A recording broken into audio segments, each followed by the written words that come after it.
I am sorry I don't speak your language. And I wouldn't even try. It is a joy for my wife and I to be with you and to worship the Lord. And you know I've said this before when I've been with you. I can't even imagine what heaven will be like with millions and millions of people through the ages, from all the different languages and all the different cultures, worshiping the Lord and bowing down before Him. I can't even imagine what that will be like, but it will be glorious, and it's worth our perseverance here on earth to continue forward with the Lord and look forward to that glorious day when we'll be with our Lord Jesus Christ. How wonderful that will be. Well, it's good to be back with you again, back in Minneapolis. We live in Des Moines, Iowa. And my wife and I, we continue to work for the Lord and working among a variety of different congregations in our retirement. And I understand you had a wedding yesterday, and that is always a glorious time, wonderful time. In May, we came to Minneapolis, and I participated in the wedding ceremony for one of our granddaughters. And my son-in-law, who is also a minister, he participated and officiated in the wedding. And it was here in Coon Rapids in a private park in a pavilion. And we prayed for good weather. The days before were cold and windy, and the days after were cold and windy. But the day of the wedding, it was absolutely perfect. And what a joyous time that is. Next Saturday, I've been invited to speak at an African wedding in Cedar Rapids, Iowa. It's a group of people that have affiliated with our churches, and they come from the Congo, they come from Kenya, and from Tanzania. And I've been there and spoken, and it's all through interpretation. It all depends who is present on that particular Sunday, whether the interpretation will be in Swahili or whether it will be in French. And so one never knows what language they're going to interpret into, and we're looking forward to that and being with the brethren and rejoicing in the Lord. Well, I have a little story. I always like to start out with a little story that really doesn't have anything to do with the message, but it kind of gets your attention, and I like telling the story. Here in the United States, all of the churches, in fact all over the world, they have their own personality. Your church has its own personality. Every church is a little different, and it has its personality. In the southern part of the United States, we have what are called talk-back churches. A talk-back church is where the pastor will say something and the congregation will respond. The pastor will say, "Praise the Lord." The congregation will say, "Praise the Lord." The pastor will say, "Glory to God," and everybody will say, "Glory to God." So one day this pastor, he was preaching away, and he was excited about what God was doing in the church, and he said, if this church is going to become a good church, then this church is going to have to walk. The congregation responded, "Pastor, let it walk." And so he was encouraged by that, and he said, if this church is going to become a better church, it's going to have to run. The congregation responded, "Pastor, let it run." And so he was really getting into the message now. He said, if this church is going to become a great church, it's going to have to fly. The congregation responded, "Let it fly, Pastor, let it fly." Finally, he was really excited. He said, if this church is going to become a great church, it's going to cost a lot of money, a great deal of money. The congregation responded, "Let it walk, Pastor, let it walk." Well, like I said, that has absolutely nothing to do with the message whatsoever, but nevertheless, I have your attention at this point. I enjoy studying and reading about the different people in the Bible, men and women. The good characteristics and even sometimes the bad characteristics that people in the Bible have. One of the things that encourages me as a human being is the fact that as we study the Scripture, we find that most of the people in the Bible certainly were not perfect. They had their strengths and they had their weaknesses. If you're looking for a perfect person other than the Lord Jesus Christ, you won't find that person in the Bible. But looking at the different people in the Bible, let's start with the men. First of all, Adam was the first father, the first human being. He didn't have a role model. Have you ever thought about that? Adam didn't have a role model to follow. His strength was he had a relationship with God, walked with God in the garden, but his weakness was he fell into sin at the beckoning of his wife. Noah, his strength was he was very patient, living in a very difficult culture. His weakness was after God had delivered them, he fell into wine and suffered the shame before God himself as well as his children. Abraham was a man of great strength and great faith, and at least 4 times the scripture says Abraham believed God and it was counted to him for righteousness. But his weakness was he was impatient before God. And he took Hagar, the handmaiden of Sarah, his wife, and had a child, and that child was Ishmael. And even today we suffer some of the consequences of that sin that he committed in that time. Isaac, his son, his strength was he was faithful to God, but he also lied about Rebekah, who she was. Jacob was very smart. He had a strength of being very intelligent, but his weakness was he was deceitful and deceived his own brother. Moses had great strength in that he worshiped God, he obeyed God, but he also disobeyed God. Remember, God told him, speak to the rock, but in his impatience, in his sin, he struck the rock, and he suffered the consequences of that. David, his strength was that he loved God, but his weakness was he committed adultery, committed murder, and he oftentimes didn't discipline his own children. Let me say something about the discipline of children and teaching our children in the ways of the Lord. David didn't discipline his children, and Absalom, his son, rose up against him and just about killed his own father and just about took the kingdom away from his own father. And we follow even Solomon, his son, when he became king over Israel, the same thing happened to him. He didn't discipline his children. And we find that Joseph, the earthly father of Jesus, there is no weakness that is mentioned in Joseph. It speaks that he was the earthly father of Jesus. He was a righteous man of honesty, conviction, and he loved the Lord with all of his heart and became obedient to what God had for him. Now, lest you ladies think that I've forgotten you, let's look at a couple of the ladies in the scripture.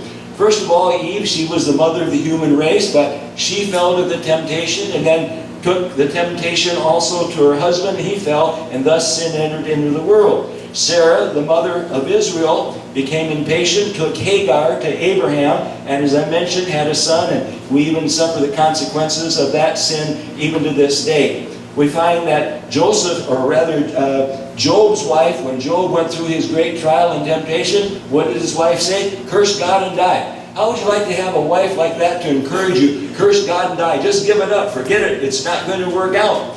And we find Esther in the Old Testament was an example of faith and courage. Her uncle encouraged her to make herself available to the king of Persia, which she did, and God in his sovereignty chose her, and she became queen of Persia, and at the same time delivered the children of Israel. Find a very virtuous woman in Ruth, also in the Old Testament. Her mother-in-law lost her husband, Ruth lost her husband, and her sister-in-law lost her husband. And Ruth said, go back to your own people. And she says, no, I won't. I'll follow you. Wherever you go, I will go. And your people will be my people, and your God will be my God. God, give us more Esthers and more Ruth in our society today. And then there was Jezebel. Everybody knows about Jezebel. I don't think anybody has named their child Jezebel. I've never heard of anybody calling their child Jezebel. She represents all of the evil and the wickedness combined in the Old Testament. And then there was Hannah, a faithful woman of God, prayed before the house of God, and went year after year asking that God would give her a child. And finally God answered her prayer, and Samuel, the great prophet, was born, a great woman of faith. Then there was Mary Magdalene in the New Testament, who was saved out of sin and followed Jesus and prepared his body for burial. But before that time took costly spikenard, took costly ointment, and anointed Jesus' feet and washed his feet with her hair. A great virtuous woman. Mary and Martha, sisters of commitment to the Lord and served the Lord, as well as other women that followed Jesus until the time that he was crucified and provided for his sustenance day by day. Then there's Mary, the mother of Jesus, a very humble and submissive woman. So we find that most people in Scripture had their strengths and also had their weaknesses. Now this morning I've chosen a man to talk about in the Scripture, and I can't remember hearing many messages about this man. And I've chose this man by the name of Barnabas to talk to you about this great man who not a whole lot is known about him. First of all, I want to read in the Scripture in chapter 4 of the book of Acts, and we're going to begin reading in verse 36. Acts chapter 4 and verse 36. This is what the Scripture says. Now the multitude of those who believed were of one heart and one soul. Neither did anyone say that any of the things he possessed was his own, but they had all things in common. And with great power the apostles gave witness to the resurrection of the Lord Jesus, and great grace was upon them all. Nor was there anyone among them who lacked, for all who were possessors of lands or houses sold them, and brought the proceeds of the things that were sold, and laid them at the apostles' feet, and they distributed to each one as anyone had need. And Joseph, it also means Joseph, who was also named Barnabas by the apostles, which is translated son of encouragement, a Levite of the country of Cyprus, having sold a property and brought the money and laid it at the apostles' feet. In the early church, they had an expectation that Jesus was coming back immediately.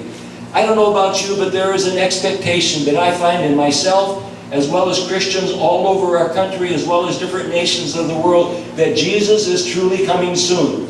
We see a decaying culture, a decaying country, a decaying society worldwide around us. Many of the prophecies being fulfilled, and we look forward to that glorious day when Jesus will come back again. Amen? And you see, the apostles and the early disciples, they expected that Jesus would return soon. So they had care and concern for one another. They sold properties. They took their money, they took their possessions, and they brought them together so that everyone would be taken care of. And there was one man by the name of Barnabas who brought a property, the proceeds from a property, and gave the money to the apostles, that the needs of all of the church might be fulfilled and all of the people, their needs might be taken care of. Now notice here that it says his name was Joses, or that means Joseph. That also being translated is consoler, one who consoles. And the apostles gave him the nickname of Barnabas, which is translated son of encouragement. How we need today people that can encourage, that can strengthen other believers, can strengthen the church, encourage them to follow the Lord, and also to console people in their times of need. He sold his property, he brought it to the disciples, to the apostles, and he followed the Lord. Barnabas lived in Jerusalem. He was from the country of Cyprus. He became a follower of Christ, probably following Jesus, accepting Jesus during one of Jesus' messages, or one of the early apostles or disciples as they preached the gospel to him. It is also said that he was one of the 70 that was sent out by Jesus to preach the gospel. They went out 2 by 2. And he lived in Jerusalem, and he was probably one of the 500 that saw Jesus ascend into heaven. So Barnabas was right there from the very beginning. The ministry of Jesus, seeing all of the things that had taken place and the miracles that Jesus did. And it seems also that at a certain time he went to the apostles. He heard when the apostle Paul had been saved and converted. You remember the story of the road to Damascus. The apostles were afraid to receive this man called Saul, or now called Paul. And Barnabas took him by the hand, took him to Jerusalem, and introduced him to the apostles. But they were afraid of him. I don't know if any of you have watched this new biblical series on NBC called AD, the Bible and Beyond. But I remember a few weeks ago watching the story of how Barnabas took Saul or Paul to the apostles and how they were afraid of him and they didn't believe him. So he played a very important part in the life of Saul, or the apostle Paul. He also ministered with Paul in the church in Antioch, and we're going to look at that in a few minutes here. He accompanied Paul in the first missionary journey. And when they were about to take the second missionary journey, the Apostle Paul didn't want to take John Mark, who was a cousin of Barnabas, along with him, because he had abandoned them on the first missionary journey. So there was a contention that arose between them, and Barnabas took John Mark and he went to Cyprus to preach the gospel, and Paul continued on there to preach the gospel in the second missionary journey. From chapter 16 of the book of Acts on, you find very, very little is said about Barnabas. In fact, virtually nothing else is known about him other than the fact that he probably was stoned for his faith for preaching the gospel. In the book of Acts, Barnabas is the only man that's described as a good man. How will they describe you and me when we're gone? He was a good man, a man of faith, man that trusted the Lord, man that served the Lord. I would hope so. I remember fondly my father. My father was not an educated man. He had a 6th grade education. When he was a child, he had to leave the farm where he lived with his parents, and he had to find work elsewhere just in order to survive. He had a very difficult life. But he was a very kind and a very compassionate man, even though he didn't have a great deal of education. And if there's anything that I could say about my father, it would be the fact that he was a good man. He was a man of faith. He trusted the Lord. And I have fond memories of this man. He was so honest. In fact, when we lived on the farm, he would sell hay or straw, and after he had sold it for agreeing upon a certain price, he would call the person after he had paid him and make sure that he was all right with the price. He didn't want to overcharge you. That's a good man that does that. That's a conscientious man that does that. So here we see this great man living in this difficult society. All of the apostles, all of the disciples after Jesus lived in a very difficult culture. All of the apostles except John were martyred. Even Barnabas, as I mentioned, tradition says he was stoned. There's a book called The Fate of the Apostles and the Disciples that speaks about the foundation of our faith, of how many of them gave their lives for the gospel. If you have followed the news like I have, and you have seen what's happening in the Middle East, and you've seen how ISIS has beheaded people, how they beheaded children and placed their heads on poles, I can't even imagine that happening. But that's happening in our world today. Do you know that since Christianity began, in 2,000 years, there have been 70 million martyrs? Think about that. 70 million people have given their lives for the Lord Jesus Christ. 65% of those gave their lives in the 20th century, in the last 100 years. And every year there is an increase of people that are called upon to give their lives for the Lord Jesus Christ. They lived in a very, very difficult culture. We live in a difficult culture today. Yesterday we celebrated the independence of the United States, 240 years of life. We continue to have liberty to preach the gospel in our nation. But pray for the nation in which you live, because we don't know what the future holds and what the days are ahead. It could be that persecution and difficulty would come to the church in America. In fact, there are many that are predicting that that will be the case. We have churches in India. When we first discovered our churches, there were 51 churches. Today there are over 400 churches in India. They suffer great persecution from the Hindus and from the Muslims. When the Hindus and Muslims aren't fighting one another, they fight against the church. And our churches are surrounded by Hindus and also by Muslims. But in the midst of that persecution, they continue to grow and be blessed of the Lord. I want to say to you today that in this culture in which we live, that the men and women can make a difference. Men and women in the Bible made a difference in their culture. You can make a difference where you live. You can make a difference in your family.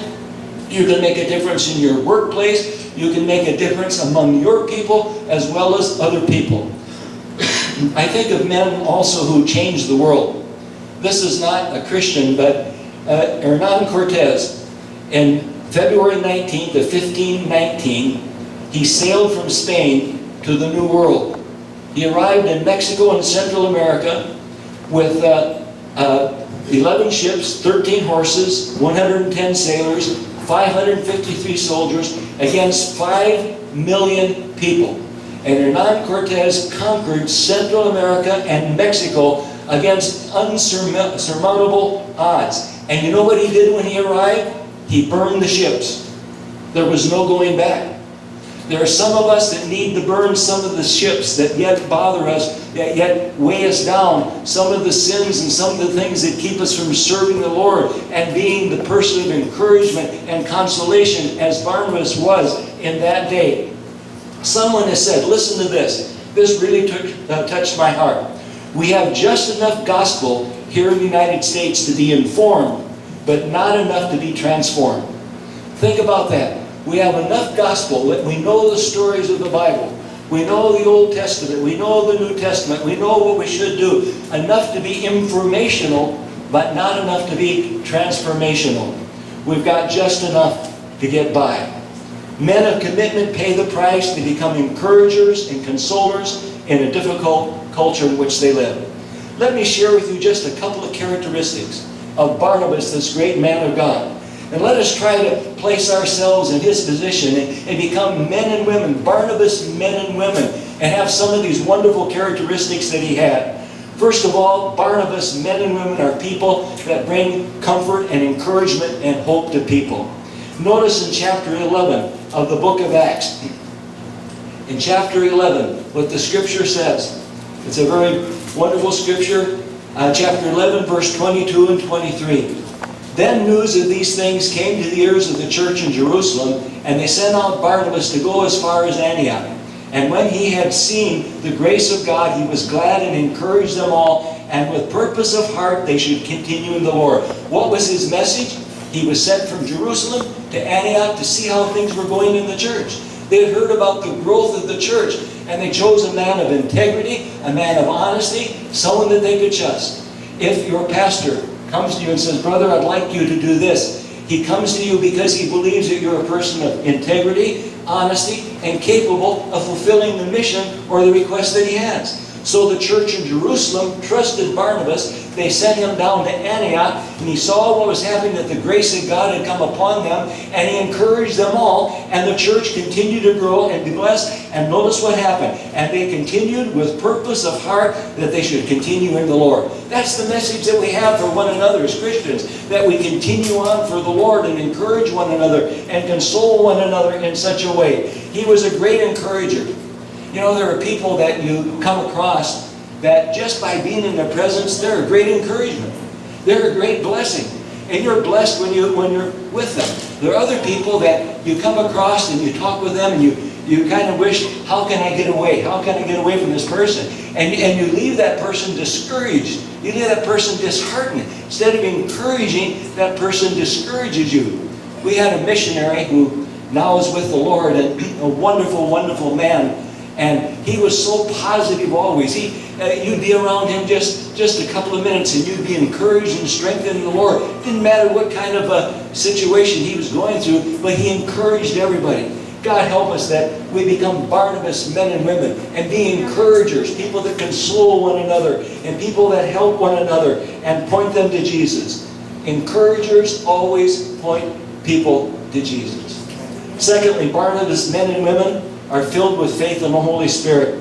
Notice what it says also in chapter 11 and reading in verse 24. It says, "For he was a good man, full of the Holy Spirit and of faith, and a great many people were added to the Lord." He was a good man, already mentioned that. He was filled with faith and filled with the Holy Spirit. You can tell a person that has faith, and you can tell a person that walks in the power of the Holy Spirit. You can tell that because radiates from that person. God help every one of us to be men and women of faith, men and women that trust in the promises of God, and men and women that not only are encouragers but also filled with the Holy Spirit, with discernment and understanding in the times in which we live. He was a person that you wanted to be around. You know, there are people that have very little faith, are so discouraged that they look at the glass, and you've heard the story of the glass. Do you see it as being half full or half empty? There are those that it's half empty, and so we can't do anything. Others see, well, it's half full, we've got something there. There's some people that are so negative that they can't even see the glass.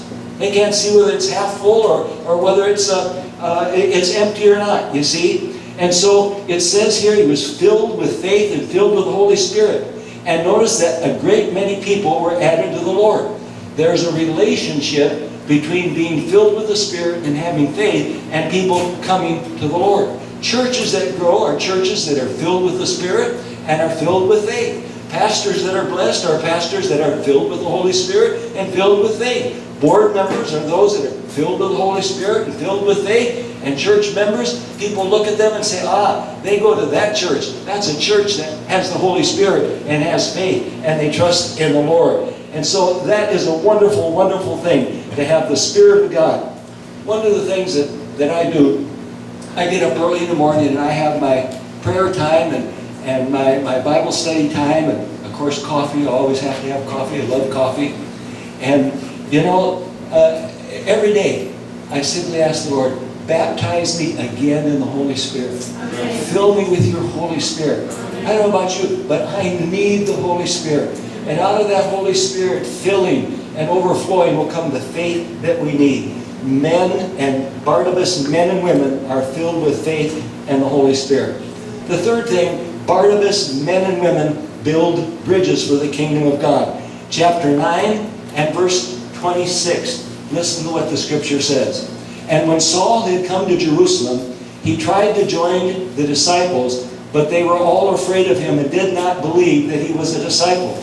But Barnabas took him and brought him to the apostles, and he declared to them how he had seen the Lord on the road, and he had spoken to him, and how he had preached boldly at Damascus in the name of Jesus. So he was with them at Jerusalem, coming in and going out, and he spoke boldly in the name of the Lord Jesus, and disputed against the Hellenists, but they attempted to kill him. When the brethren found out, they brought him down to Caesarea and sent him to Tarsus.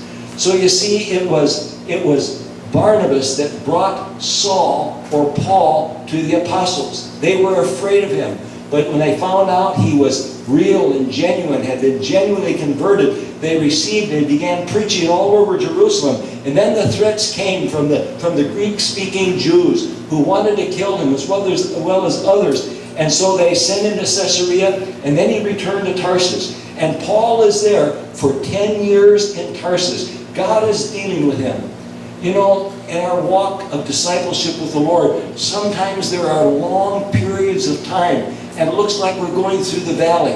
It looks like God isn't answering prayer. It looks like God doesn't care. It looks like things happen and it's out of control. But I want you to know that even those long periods of time, Paul in Tarsus for 10 years, God was shaping him, was molding him, was working in his heart and preparing him to be one of the greatest apostles that the Christian church has ever known. Taking the gospel to the world in that day, taking the gospel to the Gentiles, and also at the same time writing 13 of the great books of the New Testament that we have. See, sometimes God takes time. I'm always in a hurry. God's never in a hurry. I'm impatient. God is patient. I'm always wanting it to happen right now. God doesn't always do it right now, and that can become a frustration for us. And you see, he built bridges. We need to build bridges to unlikely people. There may be people that don't look like you, don't speak your language, that God is leading you to, placing you in contact with, and he's saying, build a bridge with that person. Build a bridge with that person. I have a neighbor who is a very strong Catholic, been in the Catholic Church all of his life. They have a little girl about 2 years old, and we become friends with them, and I talk with him, and I can only go so far because he, last conversation he had, he said, well, I believe that to get to heaven, if you just do good things, God will take you to heaven. Well, we know that that's not what it's about. But I'm working on it, you see. You got to build bridges to people that aren't like us, don't talk like us, don't look like us. And we've got to build those bridges. And that's what happened. Barnabas took Paul to the apostles. He risked his reputation in order that he might bring Paul to the apostles. And so he built bridges. But notice also in chapter 11, verse 25 and 26, it says, Then Barnabas departed for Tarsus to seek Saul. And when he had found him, he brought him to Antioch. So it was that for a whole year they assembled with the church and taught a great many people, and the disciples were first called Christians in Antioch. So this man Barnabas that built the bridge between Paul and the apostles, after 10 years he went to Tarsus, found Paul, and brought him back to the church in Antioch, and they ministered there together. Again, he risked his reputation. Sometimes we have to risk our reputation. Sometimes we have to take risks in order that others might come into the kingdom of God. And isn't it interesting to note that though he built these bridges, he put Paul first. He began to decline as far as prominence was concerned, and after chapter 16 of the book of Acts, you don't hear anything about Barnabas again, but you hear all about Paul. Sometimes we have to prefer other people. Sometimes we have to let other people take the prominent position because God is working in a different way in them as well as in us. God is looking for bridge builders that will build bridges for the kingdom of God. Then also, Barnabas men and women are men and women who practice generosity. People who practice generosity. Having sold it and brought the money, laid it at the apostles' feet. If I were to ask you today, are you a generous person? I hope you could say yes. I like to feel that I'm a generous person. Not a wealthy person, but you see, Wealthy people give out of their abundance. Normal people give out of what they have to meet needs. And that is the generosity that God is looking for. And He gave what He had and provided for the needs of the brethren there. Now my message today is not about money. It's not about that. But if God speaks to your heart, that's fine too. He gave generously. And you know, Jesus spoke more about money in the New Testament than He did about His second return. Because money can trip people up. Material things can trip people up. But think about this for just a moment. And the words of Jesus, the Lord Jesus, this is in the book of Acts, chapter 20, verse 35. And remember the words of Jesus, that it is more blessed to give than to receive. Now, I'm not talking about money today. There's another verse I want to share with you. God is looking for generous people, not only with their material goods, but with their time, with their testimony, with their life, with their investment in their families, investment in their children.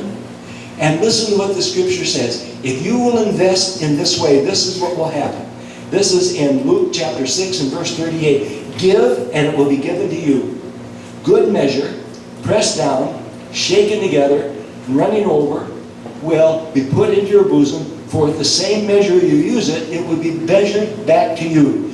Use the Word of God in your life, and you see God will measure it back to you in good measure.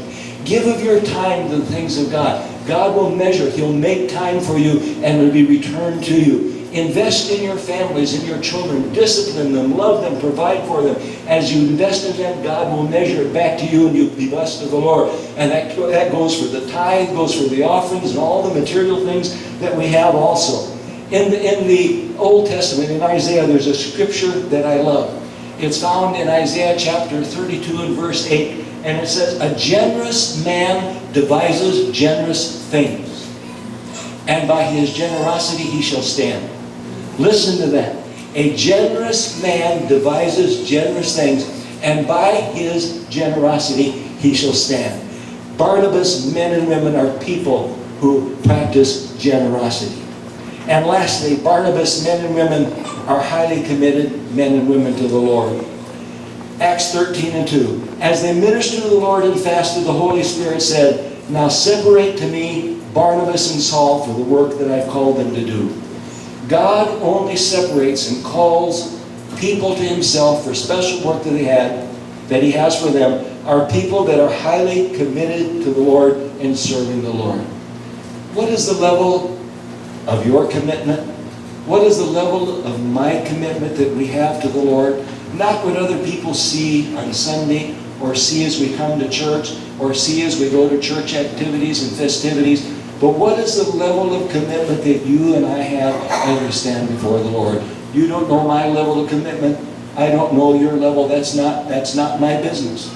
But God knows what the level of commitment is. Maybe today we need to become Barnabas men and women, and we need to raise that level of commitment that we have to the Lord, because these are desperate times in which we live. And folks, they're going to become more desperate in the days ahead. And our commitment must be high, must be totally committed to the Lord and serve Him in such a way. Barnabas always sought the best in men and women. He always sought the best in people and gave his best for the kingdom of God. Encouragers like Barnabas, they walk in humility. They often take second place, as Barnabas took second place to Paul. But listen to what the Scripture says, Romans 12 and 10. Be kindly affectionate to one another with brotherly love, in honor, giving preference to one another. You see, only a Christian can do that. Giving preference to one another. Giving honor to whom honor is due. And honoring and serving one another in such a way. I was in a church, Chicago, Illinois, last year. Church of about 70 people. And met with the leadership. And the leadership came, and there were probably 35 or 40 people out of 70 people. And every one of those people had a title in the church. And I got to thinking about that. That's good to be organized as a church. Nothing wrong with titles as long as they are used properly. But I found after a short period of time that the people that had those titles, the title was more important than the ministry that they were doing. You see, God is not impressed by titles. He's not impressed whether you have a doctorate, a master's degree, or as my father, a 6th grade education. He's interested in the heart. He's interested in the level of commitment. He's interested in that walk of humility and preferring one another in the Lord. As I conclude this morning, let me say to you, a great pastor in Washington, D.C., by the name of Mark Batterson, has written a number of very inspiring books, and I love reading his books. In one of the books, he makes this statement about the American Christian. Many think they are following Jesus, but in reality, they have invited Jesus to follow them. And I thought about that. We in the church, we come together, we sing, we worship, we pray, and we go through all of the motions. And that's wonderful that we do that. Praise God that we can do that. But who is following who today? Are we following Jesus as Barnabas men and women? Or have we invited Jesus just to follow us in the way in which we've decided to go? Are we informational Christians or are we transformational Christians? Do we have just enough information to get by? Or we have enough gospel in us that we are being transformed day by the power of God? Let us become Barnabas men and women, filled with faith, filled with the Holy Spirit, encouragers, willing to give second place if necessary to others, and giving preference to one another, and walking before the Lord in generosity and building bridges and doing those things before God. And God will bless us and God will help us. Our churches will grow and we'll grow spiritually, be blessed of the Lord and anointed of the Lord in a very, very special way. God is calling men and women today to a new level of commitment as Barnabas was in his day. Listen to what the scripture says in Joshua 3:5. Sanctify yourselves, for tomorrow the Lord will do wonders among you. I don't know about you, but I'm excited about what God is doing in the churches in America and the world today. We can look at the news and become discouraged. We can look at the Supreme Court and what is decided, but I want you to know that it isn't a man, it isn't a president, it isn't a government, it isn't a Supreme Court. It is the Lord Jesus Christ who reigns and rules. He raises one up and He puts another down. And He's looking for men and women that are sanctified. Sanctify yourself and enter into the land and see what God will do. See what God will do in Minneapolis. See what God will do in your family. See what God will do in your life. Rise to a new level. Be an encourager. Be one that consoles. Be one filled with the Spirit of God and say, bless God, it doesn't matter what they say or what they do, I'm going to serve the Lord. As far as me and my house is concerned, we will serve the Lord. Would you stand with me as we pray today?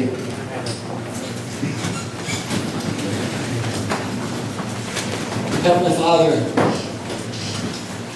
again, we're grateful for your word.